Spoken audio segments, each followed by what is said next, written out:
سر 2014 سے آنورڈ آپ نے بات کی اور جو حقائق اور ریکارڈ آپ نے دکھایا کہ اس کے بعد کوئی جو نیشنل ایکشن پلان ہے اس کے اوپر کارروائی نہیں ہوئی، تو اس صوبے میں تو ایک ہی پارٹی کی حکومت تھی اور وہی لوگ آج تک بھی ہیں، تو کیا وجہ ہے کہ ان کو انگیج نہیں کیا گیا یا ان کو اتنی یہ جو حالات ہے یہ نہیں بتایا گیا کہ سب سے زیادہ جو تباہی ہے وہ یہاں پہ ہو رہی ہے؟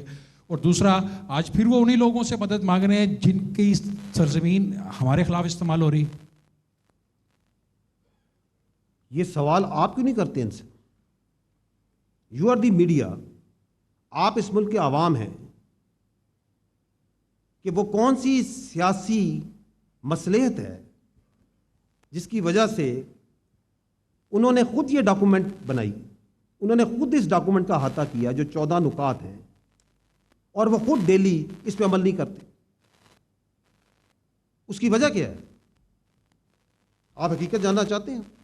حقیقت یہ ہے کہ ہم نے اپنی سیاست کو عوام کی فلاح و بہبود، عوام کی جان و مال، اس کی عزت، اس کی حفاظت، اس پہ مقدم کر دیا ہے۔ ہم نے اس کو دہشت گردی پہ مقدم کر دیا ہے، کیونکہ وہ جو پولیٹیکل ٹیرر کرائم نیکسس ہے وہ زیادہ اہم ہے۔ ہمیں اس سیاسی مافیا کے لیے وہ نان کسٹم پیڈ وہیکلز جو ہزاروں کی تعداد میں صوبے میں چل رہی ہیں وہ زیادہ اہم ہے۔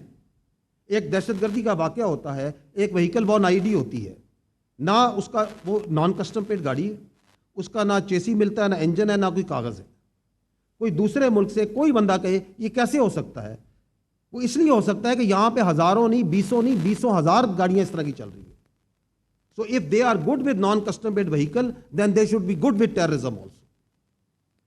وہ اس لیے کیونکہ ان کے لیے میں نے آپ کے لیے نارکوٹکس رکھی سامنے، وہ یہ کہتے ہیں کہ یہ پاک افغان بارڈر کے اوپر سے نارکوٹکس آئے گی، سمگلنگ ہوگی، کیونکہ اس میں ان کا فائدہ ہے، لاکھوں نہیں، کروڑوں نہیں، اربوں کا فائدہ ہے۔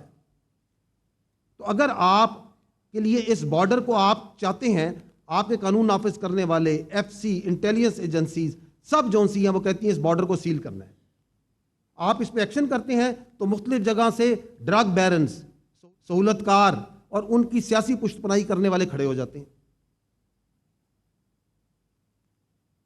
اگر آپ کہتے ہیں کہ ہم نے اسمگلنگ کرنی ہے تو پھر دہشت گردی، اس اسمگلنگ کے ساتھ دہشت گرد بھی آئیں گے، اس کے ساتھ ایکسپلوسیوز بھی آئیں گے۔ آپ نے دہشت گردی کو ناسور کو ختم کرنے کے لیے بیسیکلی یہ کام پولیسنگ کا ہے، لا اینڈ آرڈر۔ آپ نے اپنی کاؤنٹر ٹیررزم ڈپارٹمنٹ کو اسٹرانگ کرنا ہے، اس کی اسٹرینتھ کو بڑھانا ہے، اسے ایکوپ کرنا ہے۔ آپ یہ نہ کریں اور آپ کہیں کہ یہ جو اس کی جگہ پولیسنگ کا اور انٹرنل سیکورٹی کا کام آپ کی فوج کرے گی، اور جب فوج کرے تو آپ کہیں یہ جو دہشت گردی ہے اس کی پیچھے وردی ہے۔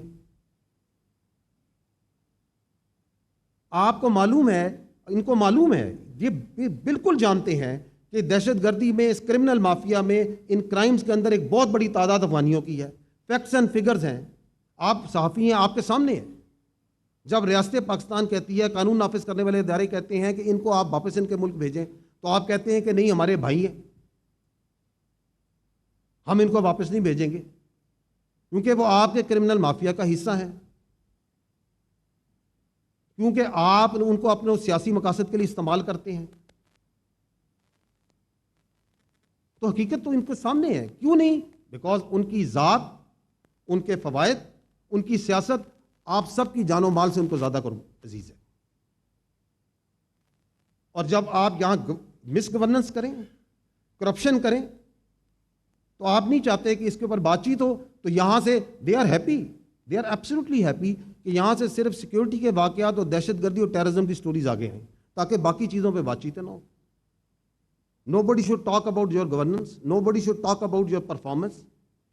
کوئی یہ بات نہ کرے کہ یہ اربوں روپیہ جو آیا یہ کہاں گیا، کدھر گیا، کس پروجیکٹ پہ لگ گیا، تاکہ پورا دن بیانیہ جو ہے وہ سیکیورٹی کے معاملات پہ رکھا جائے۔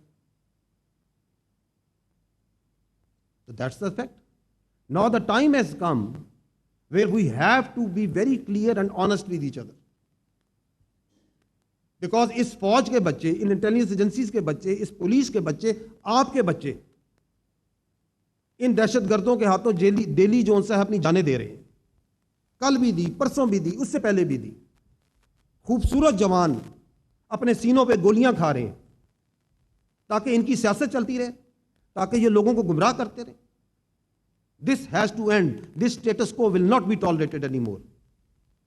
That's the simple, short and clear answer.